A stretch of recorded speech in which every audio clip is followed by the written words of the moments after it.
Hello everyone, welcome to Math 115, College Algebra. So in this section, 3.7, I want to talk about inverse functions. So what does it mean to be an inverse function? Well, you can think of an inverse function as a function that in some sense undoes the original function. It works in reverse. Okay, so in this picture here, right, you can think of a function as sort of like a machine. So this is our original function f. X is the input, right, into the function, and we get out a single output y, right? So each input is related to one output. Well, there are some functions that can be, in some sense, reversed, right, which is shown in the picture here, where if we put the original output into the reverse function, we get back the original input, right? So again, in this case, for f, here, let me write out here. So for the function f,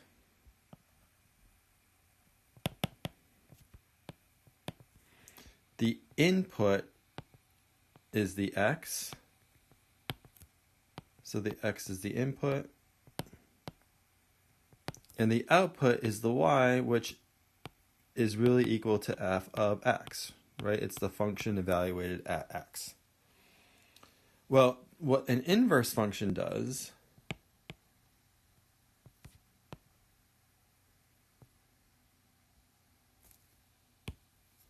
is if I put y in as the input to the inverse function,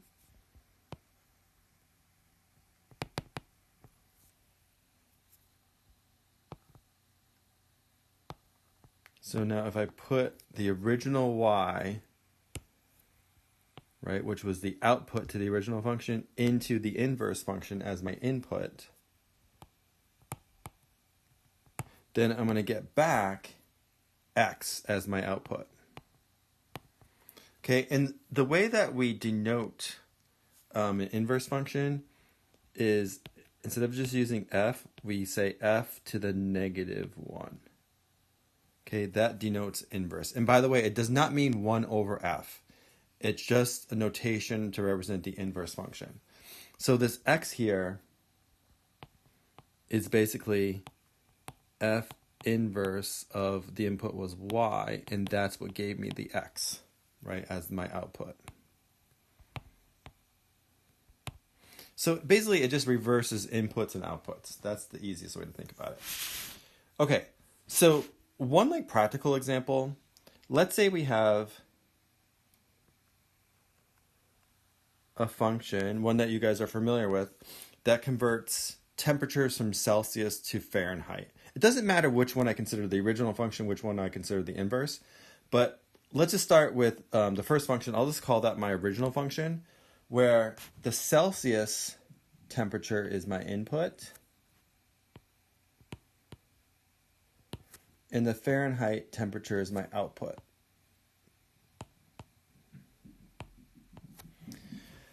So there must be a function which undoes that, right? Where if I put the Fahrenheit temperature in, I get back the Celsius temperature.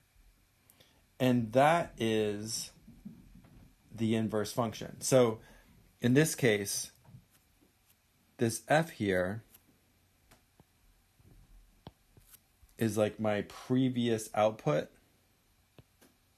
So I'll say previous output becomes new input.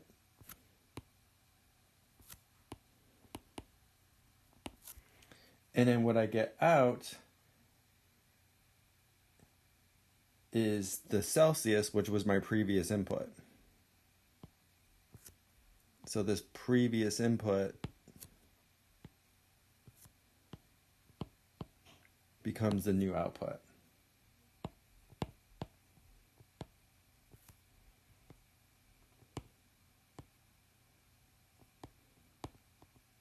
Okay, they just undo one another, right? So if I put in, let's say, in the first function, you can think of that as f is a function of c, and if I put in, say, I don't know, 100, right, as my temperature in Celsius, I'm going to get, let's say, I'm going to get back 212, right, 212 degrees in Fahrenheit. Whereas for the second function, C is like a function of F now. It's basically the inverse function. If I put in 212, I'm going to get back the temperature in Celsius, which is 100 degrees.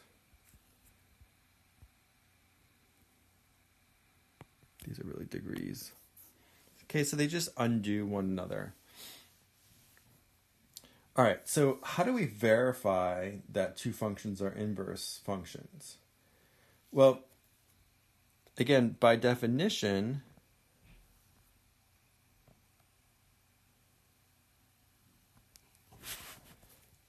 if I have that y equals f of x, right, so x is the input, y is the output, then I know that f inverse is an inverse function of f if when I plug in y, so for the input here, if I put in y, which is f of x, I'm going to get back out the original input x. So it kind of, again, it like undoes the original function, right? So f inverse of f of x equals x, and it also works the other way around. So if I do f of f inverse of x, that will give me the original input x again. So they undo one another. And by the way, these only work if the original function, so a function only has an inverse if the original function is a one-to-one function. Remember way back when we talked about graphs of one-to-one functions, they have to pass both the vertical line test and the horizontal line test to be a one-to-one function. Okay, so let's do a couple of examples here. This will make more sense with some examples. Example 1, assume that the function f is one-to-one. If f of 6 equals 7,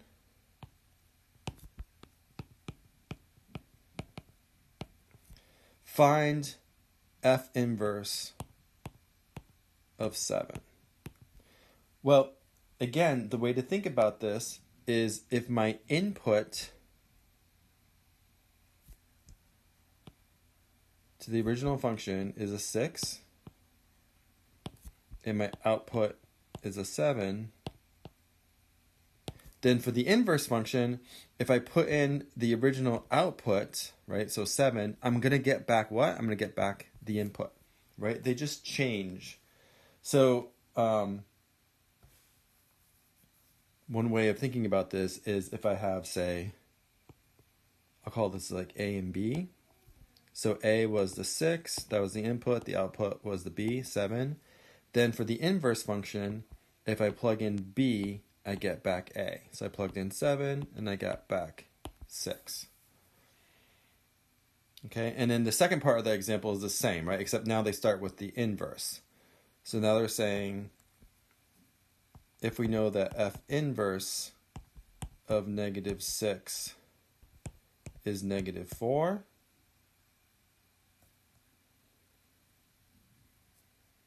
so for this function,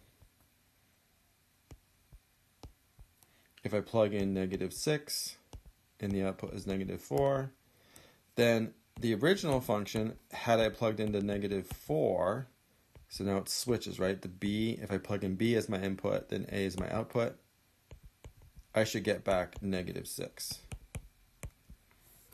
Okay, so the inputs and outputs switch.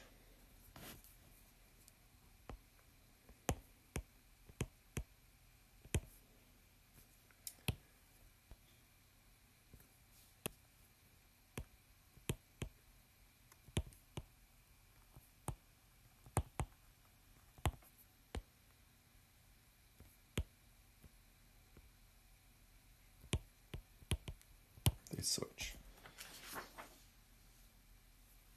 Okay, let's do some more examples with this.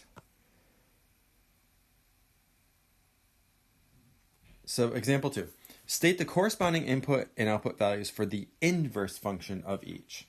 Okay, so, well, let's figure out what the original input and original outputs are for the functions, and then we'll figure out what they must be for the inverse functions. So in the first one, it says f of negative 3 equals 9. So the original input is negative 3.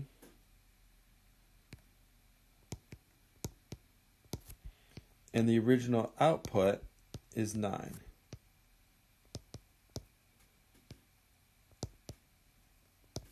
So for the inverse function, if I plug in 9, right, the original output, I get back the original input. Okay, so for the inverse function now, the 9 is the input, and the negative 3 is the output.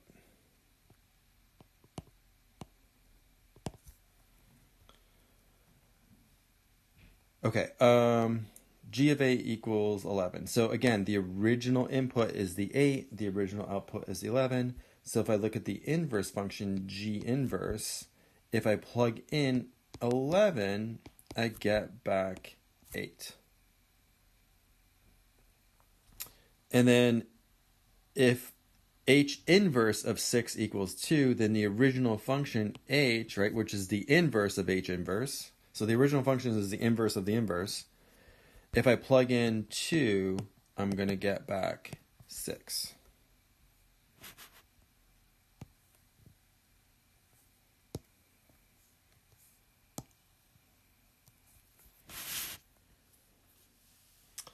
Okay, so if we want to actually determine whether a function is an inverse function of another function, we can actually calculate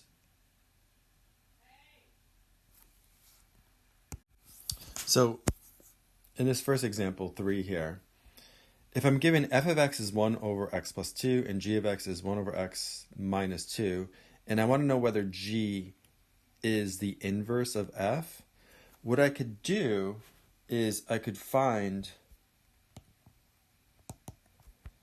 f of g of x, so I could form that composition, because if g is actually f inverse, then what should this give? Well, if that's true, and g is f inverse of x, then remember f of f inverse, when I do that composition, I'm going to get back the original function x, or the original input x. Okay, so we can literally just plug in and see if we get back x. So let's try that. So I'll do f of g of x, that composition. So I go to my f function where I have an x, I'm going to plug in g of x. Right, so where I had an x here, I plugged in g of x. I plugged in this whole expression for x. So 1 over x minus 2. Now I simplify. Well, negative 2 plus 2 is 0, so I have 1 over x. And this you can think of as 1 over 1 divided by 1 over x. The top fraction stays the same, and I multiply by the reciprocal of the second, and what does that give me? That gives me x, right? So therefore, yes, g equals the inverse of the f function, right? It's f inverse. Okay, example 4 is similar. So now we want to say, is f g inverse? So I guess what we want to check now is this. By the way, it should work both ways, right? Also, if I do g of f of x and g is f inverse, because this is true, I should also get back x, right? So it doesn't really matter which way. I can just check one way. So in this case, let's check this. Let's check if g of f of x equals x, right? Because if f is g inverse, then this would say g of g inverse of x equals x, and that should be true, right? So we're going to check it. So g of f of x. So I go to my outside function g, where I have an x, I'm going to plug in f of x, right? So where I have an x here, I'm going to plug in f of x.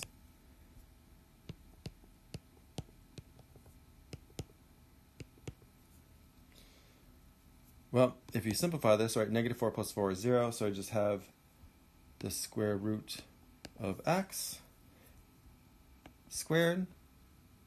I still have an x squared.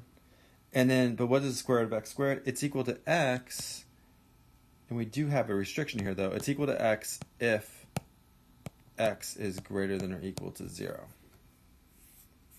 Right? So yes, f equals g inverse if we restrict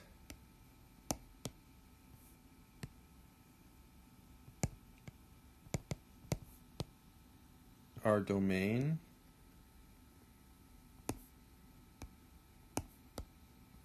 to be from 0 to infinity. It just has to be non-negative values, right? That's another way. That's interval notation for saying x is greater than or equal to 0.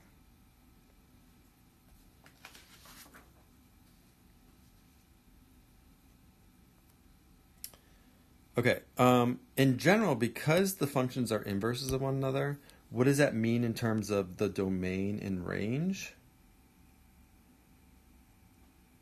Well, remember the outputs of f, right, the original function f, are the inputs to the inverse function. So the range of f is the domain of f inverse. And vice versa. The range of f inverse is the domain of f, right? They switch.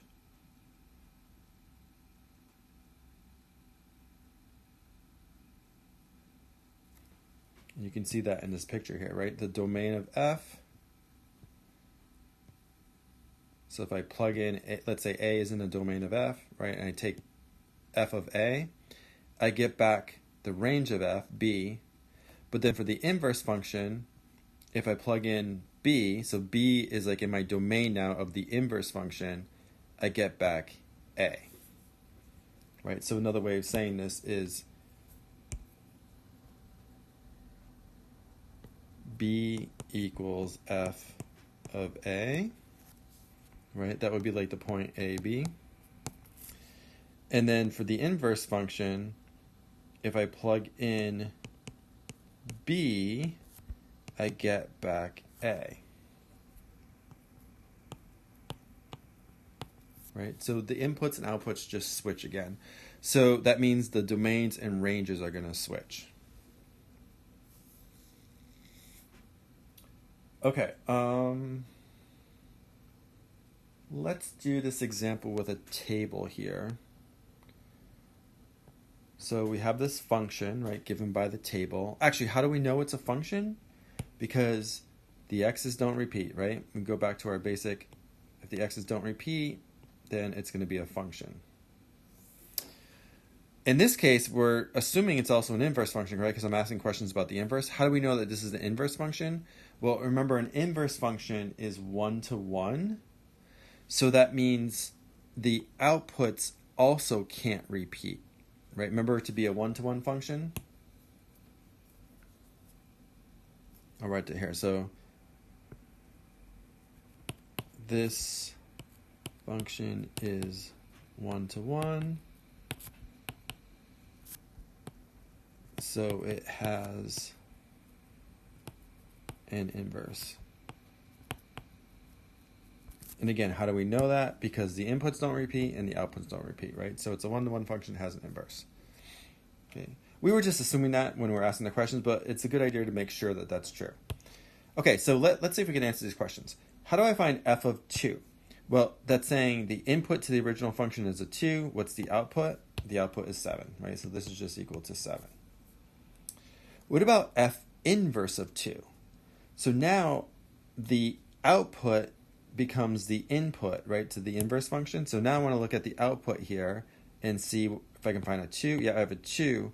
Well, what's the original input? The input is a 1, right? So f inverse of 2 gives me back the original input of 1. Another way of saying this, I can reverse it again. I can say this is the same. This is equivalent to saying f of 1 is equal to 2, right? And it's kind of a good check to make sure that that's the case. Okay, what about C? Solve f of x equals 4. So now it's saying that the output is a 4. What is the corresponding input? Well, that's got to be a 0, right? If the output is a 4, the input must be a 0. So x must be 0.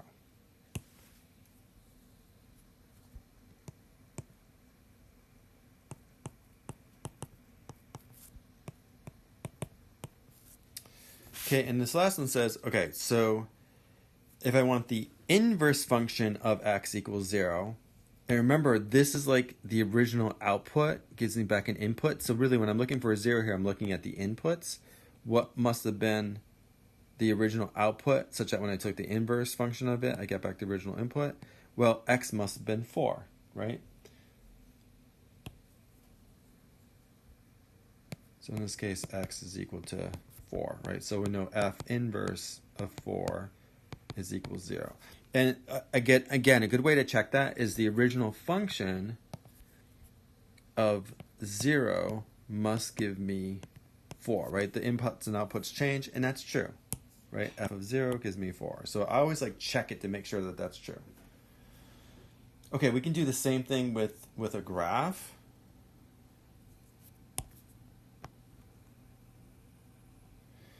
So here's a graph of G.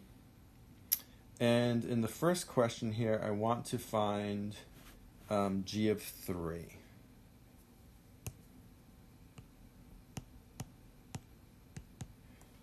So 3 is my input.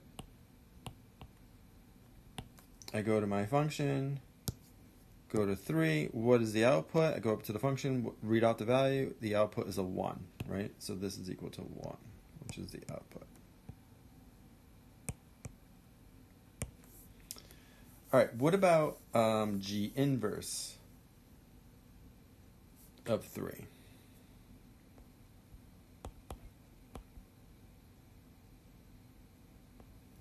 First of all, how do I know that this function G has an inverse? Well, it's a one-to-one function, right? Certainly it's a function. It passes the vertical line test. Vertical line only intersects at most one time.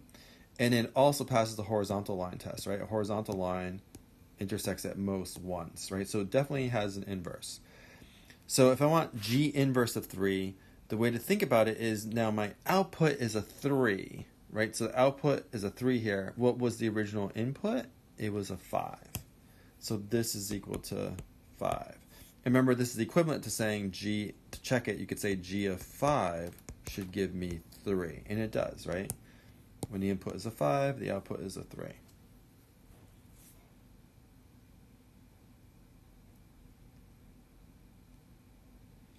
Okay. Oh,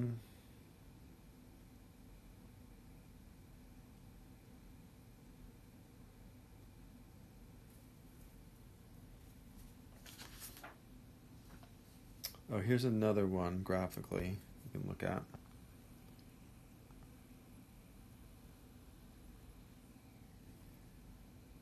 So here's a linear function. It's certainly one-to-one, right? It passes the vertical line test. It passes the horizontal line test.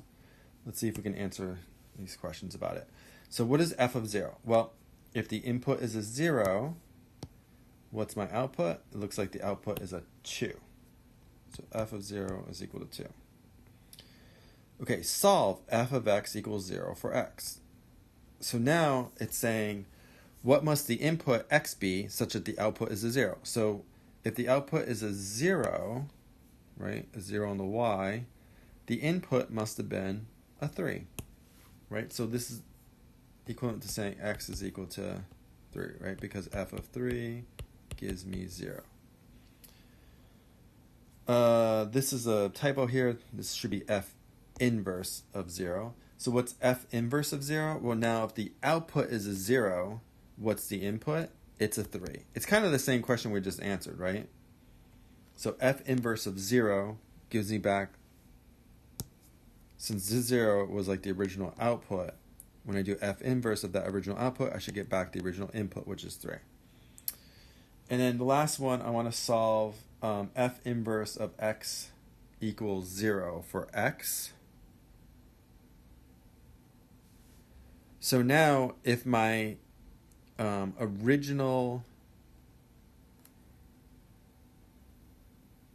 So this one's confusing, right? You have to think about this. So I want f inverse of my original output should give me an input of 0. So when my input is 0, what's my output? It's a 2, right? So it looks like it's going to be x equals 2, but let's check this. So what we're saying is f inverse of 2 gives us 0. Yeah, right? If my inverse function of 2, the output gives me back the original input of 0, that works. Another way of checking it is you could say the original function, if I put in 0, I better get 2, right? And that's true. If my original input is 0, my output is 2. Some of these are tricky. You have to like think about just like rewriting it to make sure that the inverse and the inputs and outputs flip, right? They switch. Okay, we can actually find, in many cases, the actual equation for the inverse function if we're given an original function. So the way to do that is the following. So let me just read these and then we'll do some examples here. Right, so this will allow us to like define a formula for any input for the inverse function, not just a few values like we've been doing. All right, so to do this, first of all, make sure the original function is 1-to-1. Why? Because only 1-to-1 functions have inverses. Rename f of x as y. Then the way we do it is we actually solve the equation for x, right? Instead of solving it for y, we solve it for x. Then we switch the names of x and y, so we interchange x and y. Basically, literally just switch the names. And now that new y is your inverse function. So usually we can call it f inverse of x now. All right, so again, this will make more sense if we do some examples here. So let's do some examples. All right, find the inverse of f of x equals 1/3 x minus 5. So first of all, is it a 1-to-1 function? Yeah, it's a linear function, right? This is just an equation of a line. So I'm just going to assume it's 1-to-1. We know it's 1-to-1 because it's linear, right? So this is linear. So it's 1-to-1.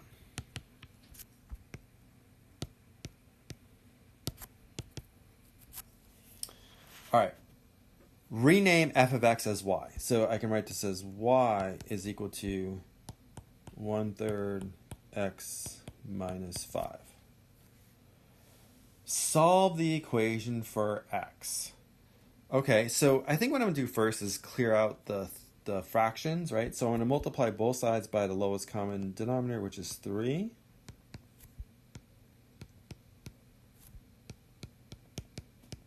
Basically, on the left-hand side, I have 3y. On the right-hand side, the 3's cancel. I'm going to have x minus 5. And then to solve that for x, remember I'm trying to solve this equation for x, I'm going to add 5 to both sides. So I'm going to get x is equal to 3y plus 5. Okay, so here's where, let me write the steps down here. So I renamed f of x as y. And then this step here, these steps, I solve the equation for x.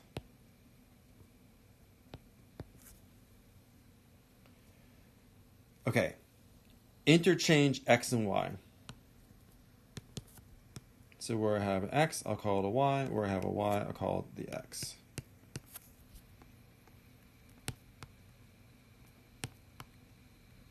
So at that step, I interchange x and y. And now that new y is my inverse function. So I can rename the y f inverse of x.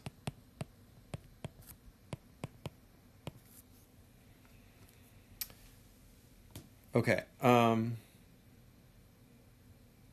We can try this, right, to see if we get back. Here, let's try this. Let's say for the original function, I'll pick an easy value to plug in. Let's say in the original function I plug in a 5, right? F of 5.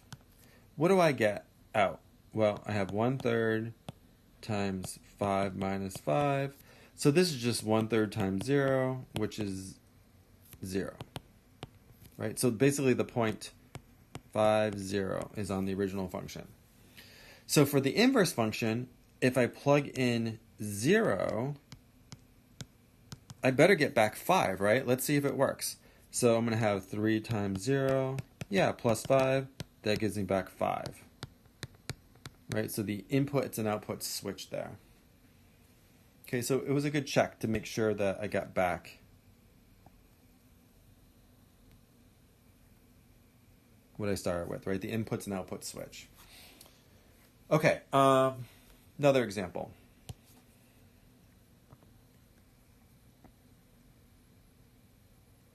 Let's say the original function is this rational function, 5x plus 3 over x minus 1, and we want to find the inverse. So the first thing you have to do is you have to make sure that this is a one-to-one function. It's not so easy, right, because it's a rational function. What I would do is just graph it, and you can do this like in Desmos. So I'll say like use some program. I like Desmos to graph. And you're going to get something like this.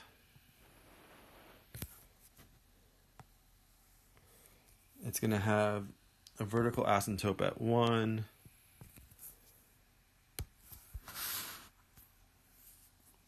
It'll look something like this. It's hard to draw this exactly, but...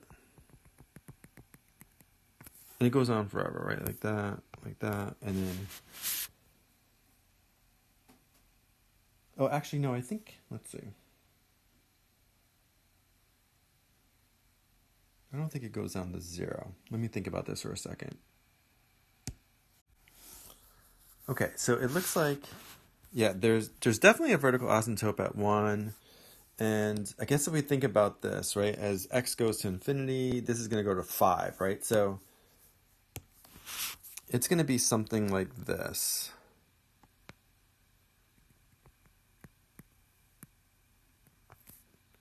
And again, it goes on forever. And then this side,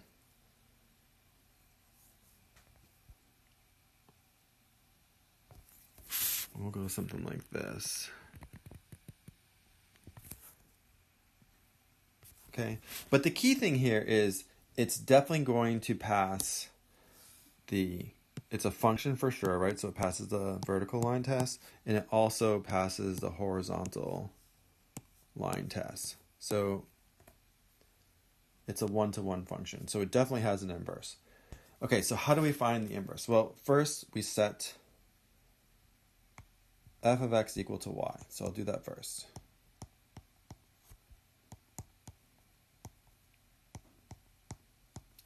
Then I want to solve this for x. So I'm going to multiply both sides by the lowest common denominator, which is x minus 1.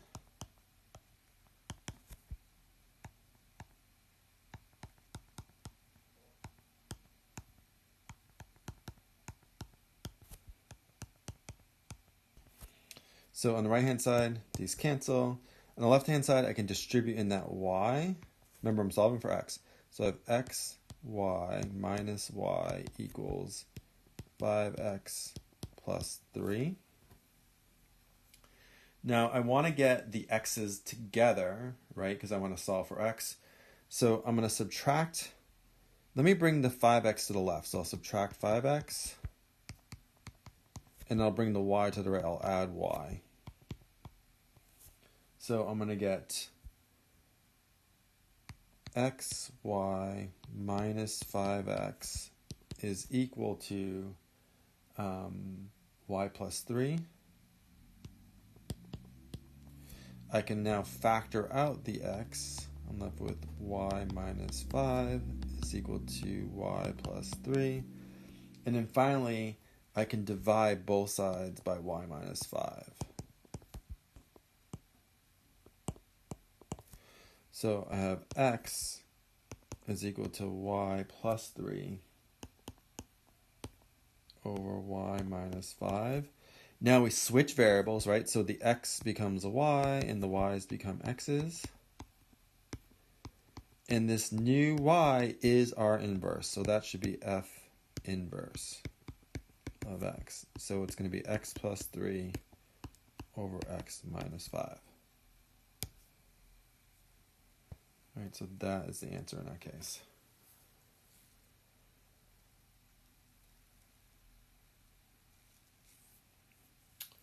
Okay, what about this last one here?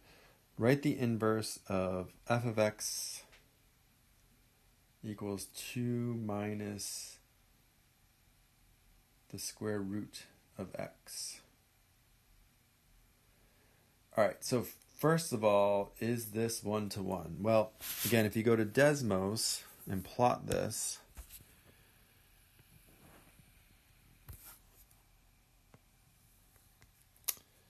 it's going to look something like this, right? So when x is 0, the function is going to be 2, right? So it's going to start there. It's going to start at 0, 2.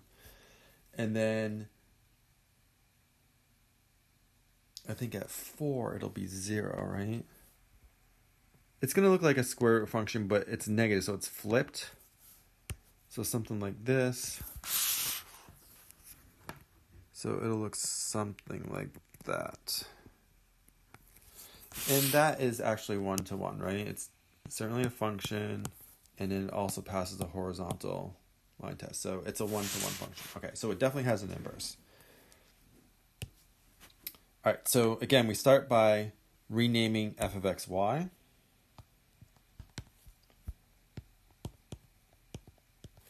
And then I want to solve that for x. So I'm going to, let me bring the x, the square root of x on the left-hand side. So I'll just add it. So I have square root of x plus y is equal to 2. And then again, I want to solve for x, so I'm going to subtract y. So square root of x is equal to 2 minus y. And now, how do I get x if I have the square root of x? I can square both sides, right, to get x. So I'm going to square this side, and then I have to square the right-hand side. So I'm going to get x is equal to 2 minus y squared. Now I can switch variable names, right? So x becomes y, y becomes x, and that new y is going to be my inverse function. Okay, so it's something like that, 2 minus x squared.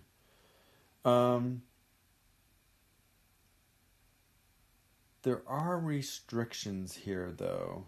So it looks like for the original function, right, for f, here, let's think about this a little bit.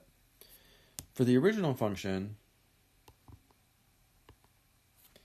the domain was from 0 to infinity, right? 0 is okay, and then all the way to infinity.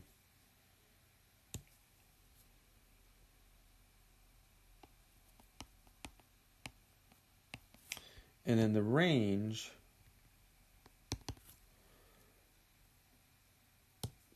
was basically, this is going to get lower and lower and lower, but the highest point is positive 2, right? So it's basically from negative infinity to positive 2.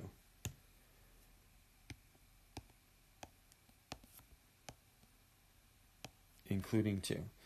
Now, for the inverse function, those should switch, right? So the domain of the inverse function should be the range of the original function. So the domain of the inverse should be from negative infinity to 2.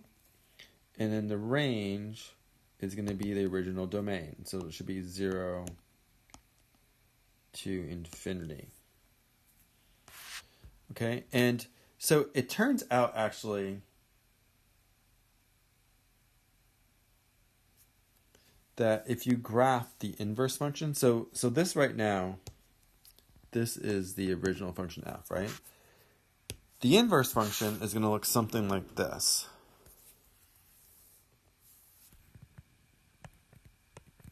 It's going to start at x equals 2, and it's going to go up like this. So it'll go through 0, 4, something like that. We're going to find out in a second that these two functions are actually reflections about the line y equals x. We can check a couple of quick points, right? So this point on the original function, definitely the point 4, 0 is on it. So in the inverse function, we should have the point 0, 4, and actually it is, right? 0, 4 is on the inverse function, right? Any point a, b that's on the original function, ba had better be on the inverse function. Okay, so it looks like, this one was a little tricky to think about, but it looks like the inverse function is 2 minus x squared, but only if x is less than or equal to 2, right? The domain basically is from negative infinity up to 2, right? So I'll say like if x is less than or equal to 2. And again, you can see that from the graph here, right? It's only from negative 2 and less, right? From negative infinity all the way up to, 2 and less, right? Positive 2 and less. So it's negative infinity all the way up to positive 2.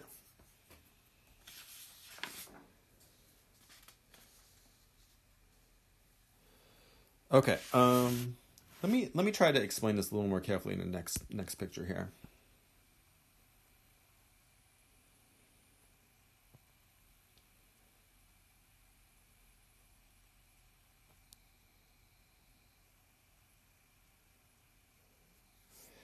So here's a picture of a function f of x equals x squared. That's the blue function right here, right? So f of x equals x squared. And notice that it's only plotted from 0 to infinity. I've basically restricted the domain because if I plot the full function, f of x equals x squared, it's going to do something like this, right? It's also going to have the piece that goes up on the other side. But the problem is that is not a one-to-one function anymore, right? Because it would intersect in more than two places. So therefore, we restrict the domain. Let me erase that now. We restrict the domain of this function f of x equals x squared to just be from 0 to infinity. So now it's one-to-one function, right? It passes the horizontal line test as well as the vertical line test. It's one-to-one. So it has an inverse on that domain. What is the inverse? Well, we could actually solve for it. We just learned how to do that. But it's more important like what is happening with the graphs here. So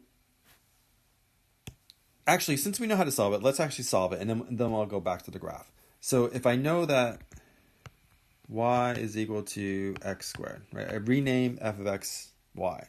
Then I want to solve this for x. Well, to solve this for x, I need to take the square root, right? But that could be plus or minus. Which one do we want? We actually want the positive root. And then I switch my variable names. So x becomes y becomes x, and now that new y is my inverse function. So if this is my original function, right, this is my original f,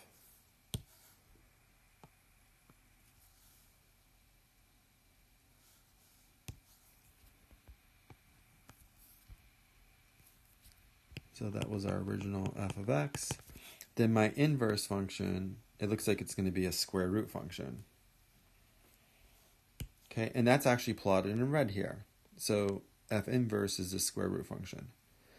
And notice I have a line just y equals x, right? It's the identity function basically, right? So when the input's 1, the output's 1, the input's 2, the output's 2. So just y equals x. And notice that the original function and the inverse functions are reflections about that line y equals x. And that will always be true. So the inverse function is a reflection about the line y equals x. I'll write that here. So graphs are reflections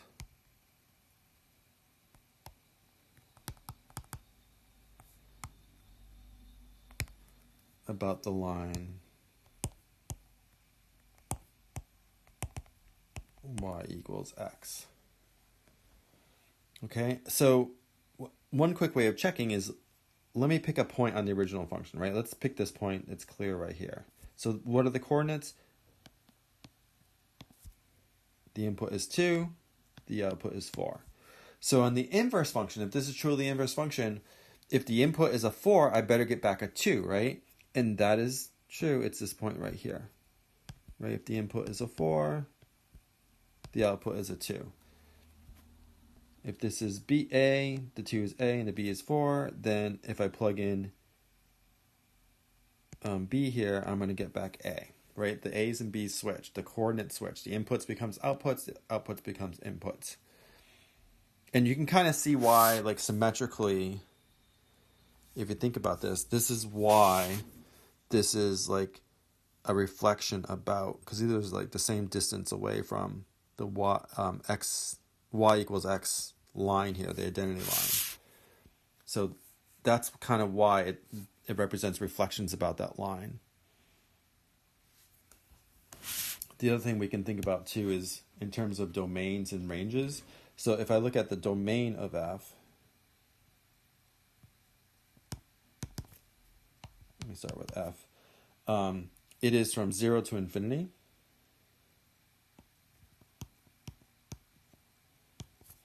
And then the range is also from, oh, I guess this doesn't help us in this case, right?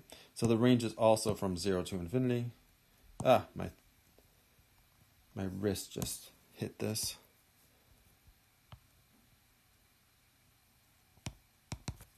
So for f, the domain is 0 to infinity, and the range is also 0 to infinity.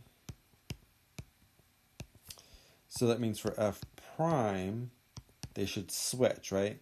But again, in this case, it doesn't really help us because the domain and range happen to be the same in this case.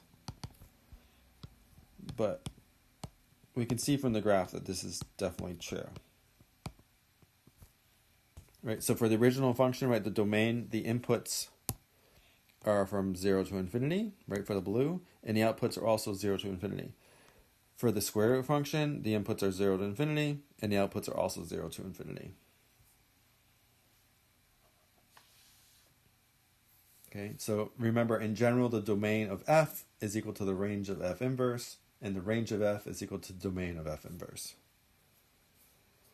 All right, let's do one more question here.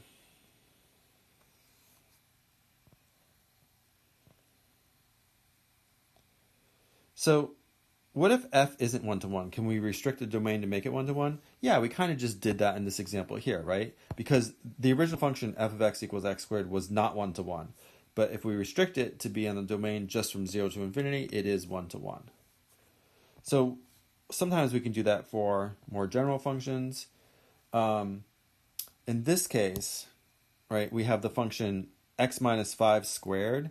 If you were to plot that, it looks something like this. It's a parabola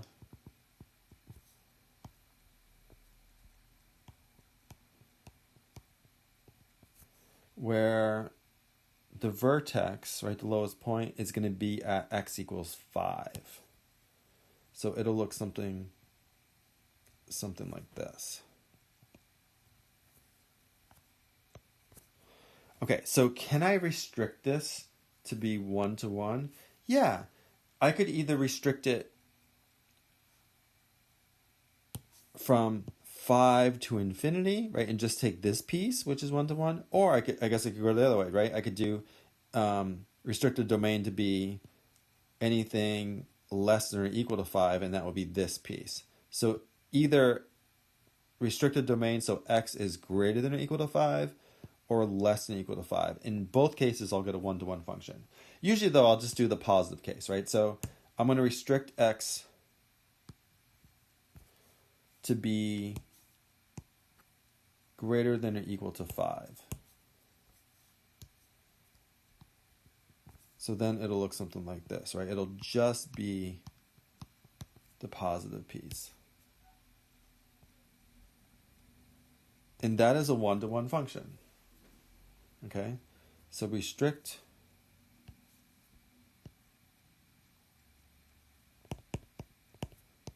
domain to be x greater than or equal to 5. So I want 5, including 5 to infinity. Okay, and now it's 1-to-1.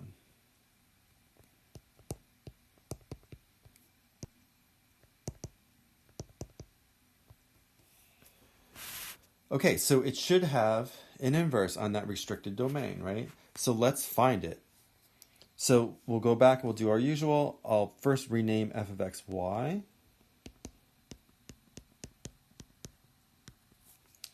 I will solve that equation for x. So actually, I'm going to bring the x term on the left-hand side. I'm going to take the square root of both sides. Don't forget it's plus or minus. We're going to have to choose the correct one.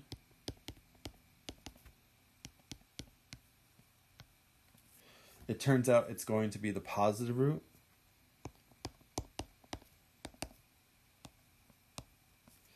I'm going to add 5. So I can call this, let me just write it as the square root of y plus 5. Then you switch variable names, right? So the x's become y's, the y's become x's. And then finally, that new y is our inverse function.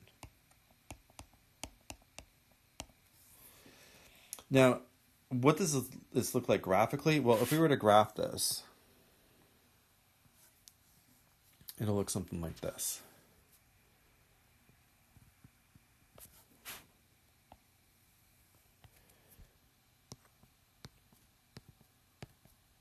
Okay, so the original function, remember we restricted it to be, so the domain is just from 5 to infinity. So it does something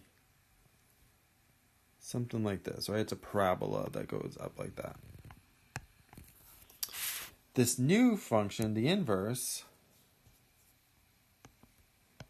if you were to plot that, well, first of all, when x is 0, it starts at 5, right? So 0, 5. And then it's going to be like a square root function from there. So it'll look something like this.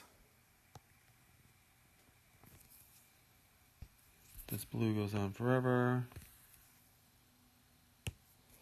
And notice that if I do this carefully, and this is why it's much better to do on Desmos, these will be reflections about that line y equals x.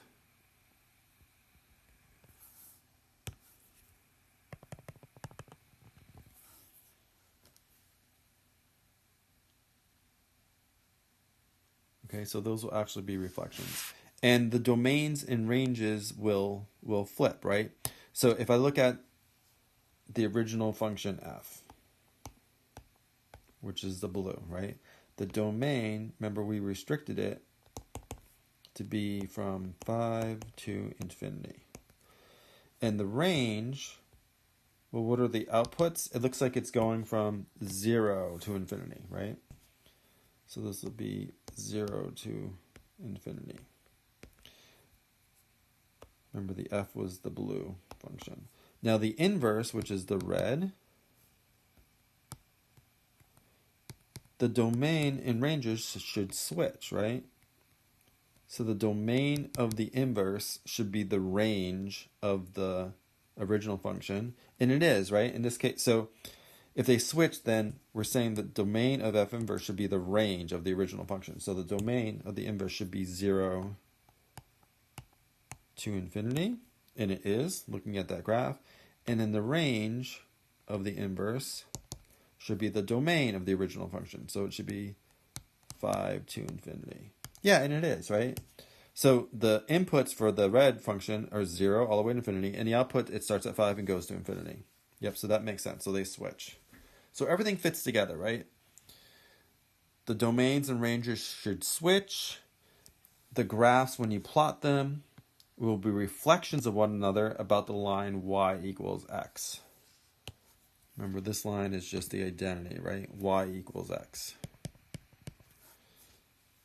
Okay, so if some point a, b is on one of the functions, then the point ba will be on the other function, right? That's another way of saying it. The inputs and outputs always switch.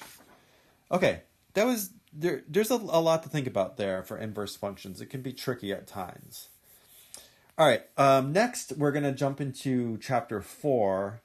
And in some ways, this will be a little easier. We're going to go back and talk about linear functions. We've talked about a lot of this already when we talked about linear equations in chapter 2. Okay, so some of this will be review, but we're going to start with the basics so we really get a better understanding of functions. So we're going to start with the simplest, which is linear functions. Great, thanks.